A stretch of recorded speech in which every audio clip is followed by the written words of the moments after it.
we got some business going on right now, and that is Minneapolis. One of the big things that was going on in Minneapolis, well, in Minnesota, was there was a bill that was coming.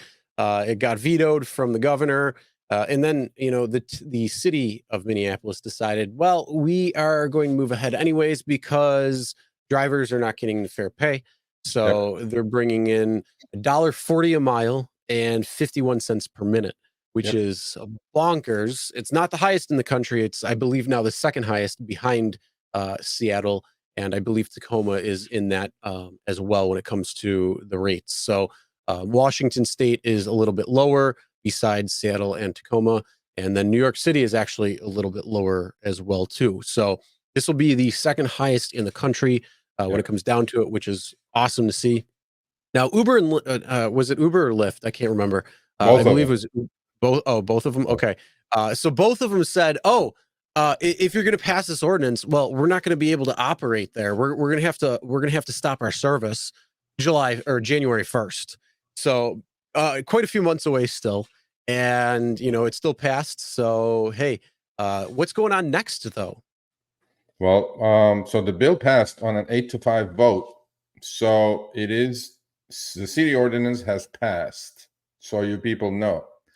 However, don't get bummed out. My money is on the mayor vetoing this tomorrow, because he has until noon tomorrow, Minneapolis time, to veto this. Just like the Minnesota governor Walz did about a few months ago after the House and the Senate of Minnesota had passed a bill. It's very similar to this. This is the city ordinance now, and the mayor can veto this. I think he's going to go with the governor's vote veto, because he's going to say there is a committee that's looking into this with the players at the table. This has been rushed, all this good stuff he's going to say. I'm hoping I'm wrong. By noon tomorrow, you all will know. If you are in Minneapolis, you're going to get paid $1.40 and 51 until Uber and Lyft leave January 1, 2024. Which to me is bye. There are a bunch of companies that will probably replace you. And to all the people who are worried about this, which I think of both sides, by the way, don't think that I'm just, aloof to. I think that's where InDrive should go next then. Yeah, I mean, look, they did it in Austin, Texas in 2017 because they didn't want their drivers to go through stricter background checks. Literally the next day, Ride Austin replaced them, and they were doing great until Uber moved the problem from the city level to the state level, bought themselves some legislatures, and then, killed Ride Austin, and they came back a year later. And okay, fine. So if you're going to leave. Look, there's companies like Rides, which we're going to have the CEO on in a 3 weeks.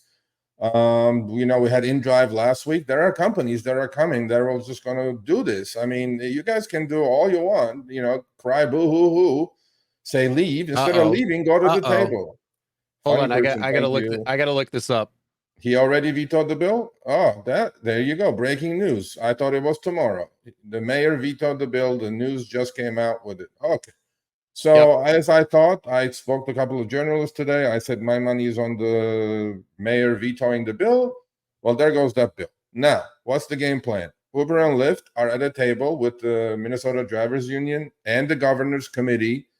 They are sitting down and talking about what kind of package they could put in. To all the Minneapolis, Minnesota drivers, if they come to you guys with anything like Prop 22, please do not accept that. It only works for delivery. It doesn't work for rideshare.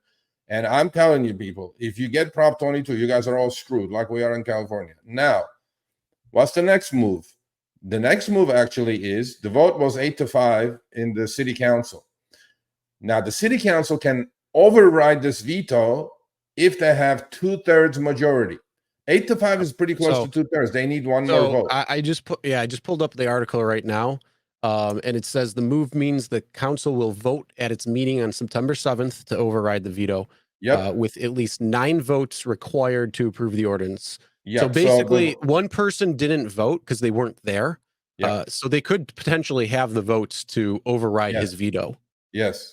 So I was just saying that 8-5 was the vote to pass the ordinance. There was one person abstained. If they vote yes, the veto could be overwritten. So what was the date, Chris? It was September what? September 7th. Okay, cool. So we'll keep you guys posted, So a couple of you weeks. guys know. But look, my opinion on all of this is, I'm not a huge fan of the government. I'm saying it, thousands of people watch this later. I am not. However, at this point, proper legislation and proper regulation of these TNCs is a must, because the pendulum has swung too far in their favor. And in my power, I know there's one coming in Denver. I know there's one coming in Chicago, which we're going to talk about. Probably have some couple of legislatures on next couple of weeks as well. Talk about the Chicago City Ordinance. So the way this is going to work, people, is if we come to you in a city where we have, many viewers and some grassroots campaigning is necessary, we're going to ask you for your help. Because I personally am of the opinion that you started in a city, you spread it to a state, just like Seattle did. New York City has one. Seattle spread it to Washington State. Now, Minnesota failed, but then Minneapolis City Council came with it. Now, Chicago City Council is coming with it. And look, this is a battle. We're going to, my goal is back proper legislation for gig worker rights, basic gig worker rights. If it includes a pay hike, great. But first of all, safety. Second, unjust deactivations. These things must be talked about and solved. I am personally tired of getting 20 emails a week. Sergio, I got fired. I don't know why. I got deactivated. I can't help these people. They're all sending me emails saying, can you get me back on the platform? I have no power. I can't do anything. Okay. And, all I can do is legislation and regulation is necessary at this point, and I'm going to back it up.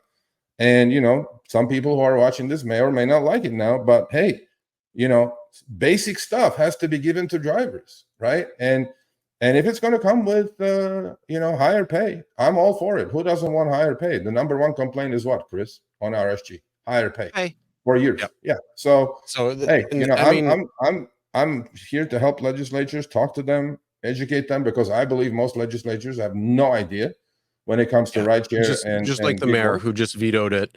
Exactly. It goes to show that he probably had no idea what was going on. He was taking the same thing as Waltz was when it came down to the veto.